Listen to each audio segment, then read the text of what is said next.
आग्रा मुंबई महामार्गावर शिवशाही बसला भीषण आग. चालक वाहकाच्या प्रसंगवदनामुळे 49 प्रवाशांचे प्राण वाचले.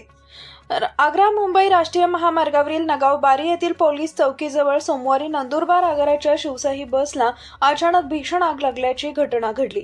या घटनेत बस पूर्णतः जळून खाक झाली. मात्र चालक आणि वाहकाच्या प्रसंगवदनामुळे बसमधील 49 प्रवाशांचे प्राण वाचल्यानं मोठी जीवितहानी टळली.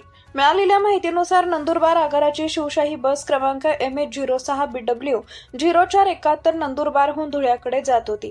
बस नगावबारी परिसरात पोहोचताच इंजिनमधून धूर व आग निघत असल्याचे चालक राहुल रमेश चव्हाण यांच्या निदर्शनास आले. परिस्थितीचं गांभीर्य ओळखून त्यांनी तात्काळ बस रस्त्याच्या कडेला थांबवली. यानंतर वाहक साजिद मोहम्मद सत्तार शेख व चालक राहुल रमेश चव्हाण यांच्या मदतीनं बसमधील सर्व 49 प्रवाशांना शांततेनं आणि सुरक्षितपणे खाली उतरवण्यात आले. चालक व वाहक स्वतःही बसमधून बाहेर पडल्यानं मोठा अनर्थ टळला.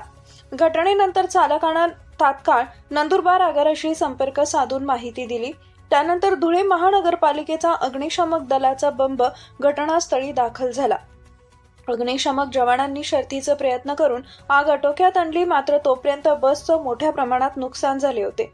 या आगीत कोणतीही जीवितहानी झालेली नसून आग लागण्याचं नेमकं कारण अद्याप स्पष्ट झालेलं नाही. संबंधित यंत्रणेकडून घटनेचा पुढील तपास सुरू आहे. चालक राहुल रमेश चव्हाण आणि वाहक साजिद मोहम्मद सत्तार शेख यांच्या प्रसंगवदनाचं सर्व स्तरातून कौतुक होत आहे. त्यांच्या तत्परतेमुळे 49 प्रवाशांचे प्राण वाचल्याची माहिती समोर आली आहे. Subscribe now and press the bell icon. Never miss an update.